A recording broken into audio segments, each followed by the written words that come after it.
저는 환경 관련 학과를 졸업했습니다. 졸업 이후 전공을 살리고 싶었으나 전공을 그대로 살리기엔 길이 너무 좁아 무리가 있다고 판단하여 공무원 쪽으로 눈을 돌렸습니다. 환경직 공무원에 대해 알아보던 중 공무원의 안정성과 연고지 근무가 가장 큰 장점으로 다가와서 공무원 시험을 준비하기 시작했습니다. 공무원 시험 자체는 4월부터 시작했으나 강의는 7월에 결제했습니다. 저는 환경공학 비전공자이기 때문에 전공 강의를 선택하는 데에서 고민이 많았습니다.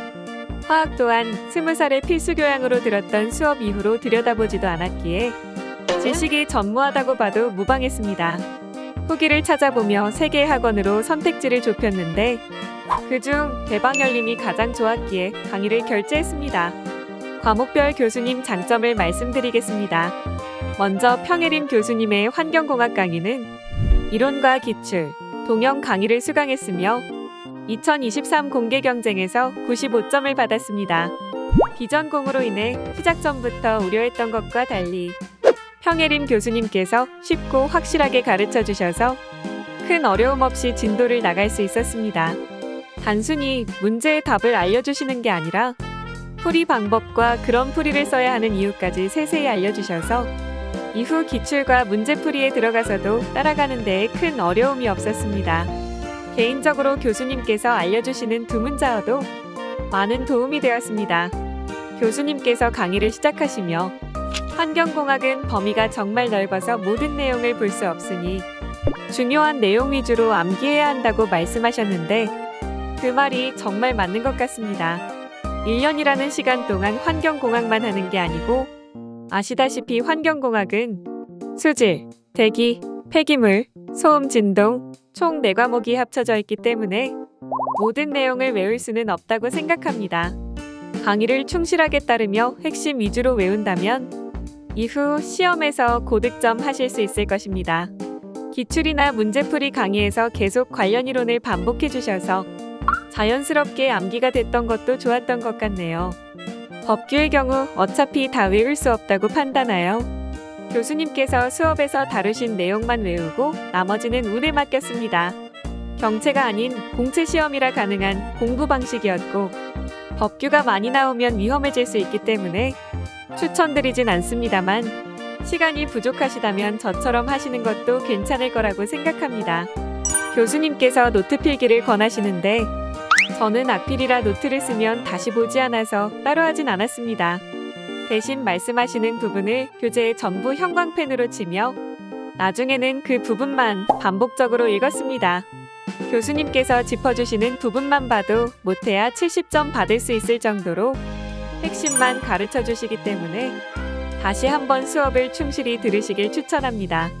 배수진 교수님의 화학은 이론과 기출, 동형 강의를 수강했으며 2023 공개경쟁에서 100점을 받았습니다. 저는 사실 환경공학보다 화학이 걱정이었습니다. 환경공학은 그중 토양, 지하수, 소음, 진동, 수질은 일부 알고 있었던 반면 화학 지식은 대부분 잊어버려 고1 수준의 지식만 갖고 있었거든요. 강의는 기본적인 내용부터 시작됐기 때문에 솔직히 처음에는 강의가 없어도 되는데 괜히 결제했나? 라는 생각을 했습니다. 산염기 평형 파트에 들어가서야 강의를 수강하길 잘했다는 생각이 들었습니다. 그만큼 기초부터 심화까지 탄탄하게 잡아주십니다. 수업 중간중간 알려주시는 문제풀이 팁 또한 많은 도움이 됐습니다. 개인적으로 탄소화합물과 배위 화합물 단원에서 알려주시는 이성질체 개수 찾는 방법이 좋았던 것 같아요. 저는 산화환원 평형의 전기화학 부분은 이번에 시험을 준비하며 처음 알게 된 부분이었는데 교수님께서 워낙 쉽게 알려주셔서 큰 어려움을 느끼지 못했습니다. 저는 이 부분이 가장 재미있었던 것 같아요. 이론 따라가는 데에 큰 문제가 없었으나 일부 기출문제와 동형 모의고사에서 큰 어려움을 겪었습니다. 동형 모의고사 한 번은 20분 재고 55점까지 맞았던 것 같네요. 어려운 기출은 시간을 두면서 계속 다시 풀어보며 눈에 익혔고 동형 또한 그렇게 했습니다. 그런데 저만 어려워하는 게 아닌 것 같더라고요. 좌절하지 마시고 그냥 하셨으면 좋겠습니다. 진통카페 가입하시면 공무원학 공부방이라고 있습니다. 그곳에 모르는 문제를 올리면 교수님께서 친절하게 답변을 달아주시는데 저는 그것 또한 많은 도움이 됐습니다. 제가 올리는 질문뿐만 아니라 다른 수험생들이 무엇을 모르는지, 어느 부분을 어려워하는지 알 수 있으며 글을 읽다 보면 자연스럽게 복습이 됩니다. 저도 공부가 안 되면 가끔 들어가서 댓글을 달고 나왔는데 심심하실 때 한 번씩 해보시는 거 추천합니다. 카페에 이론책에 있는 문제풀이 강의도 있는데 이것도 너무 좋았어요. 다음으로 면접 준비 방법을 말씀드리자면 저는 면접 경험이 없었기에 걱정이 많았습니다. 면접 학원은 돈 낭비라는 의견이 압도적이라서 등록하지 않았고 대방열림에서 받은 면접 자료로 준비했습니다. 자료도 자료지만 저희 경우에는 스터디가 많은 도움이 됐습니다. 경험 없으시면 스터디 추천합니다. 피드백이 생각보다 효과가 좋았던 것 같네요. 전공 질문은 범위가 너무 넓어서 학원에서 주신 자료에 있는 질문만 준비했습니다. 그 질문에서 예상되는 꼬리 질문만 제가 따로 몇 개 준비했던 것 같아요. 이것만 해도 충분합니다. 질문에 답하지 못한다고 미흡 주실 정도로 면접관분들 각박하지 않습니다. 내가 답하지 못하면 다른 사람도 크게 다르지 않을 겁니다. 꾸준하고 성실하게 준비하셔서 노력한다는 티만 내고 오시면 될 거라고 생각합니다.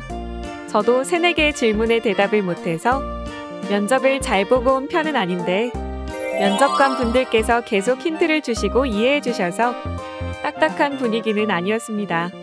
수험 생활을 하루에 10시간씩 주 6일 하라고 하는데 저는 그 정도까진 필요 없다고 생각합니다. 10시간 못했다고 자책하지 않으셔도 됩니다. 저는 하루 공부 시간은 정해두지 않았고 정해둔 분량을 다 하면 그냥 쉬었습니다. 주당 30에서 35시간 정도 한 것 같아요. 하기 싫은 날이나 주에는 과감히 쉬어 공부를 아예 하지 않은 주도 있고 10시간 미만으로 한 주도 있습니다. 저의 경우에는 힘들면 집중이 안 돼서 쉬는 게 더 도움됐던 것 같지만 이 점은 사람마다 달라서 각자 정해야 하는 부분인 것 같습니다. 그리고 친구는 만나지 않았습니다. 친구 만날 시간도 없다기보다는 친구를 만나고 오면 한 일주일은 마음이 붕 떠서 시간을 통으로 날리는 경향이 있기 때문에 만나지 않았습니다. 빨리 집중하실 수 있으신 분은 만나도 될 거라고 생각해요. 저의 수험 기간은 2022년 4월부터 총 1년 2개월입니다. 대방열림 강의는 7월에 결제했지만 본격적으로 듣기 시작한 건 9월이니 전공 공부한 시간은 9개월 정도 되네요. 그 시간만으로도 강의를 충실히 따르시면 고득점이 가능하니 자기 자신을 믿고 하시면 언젠간 될 거예요. 힘내세요.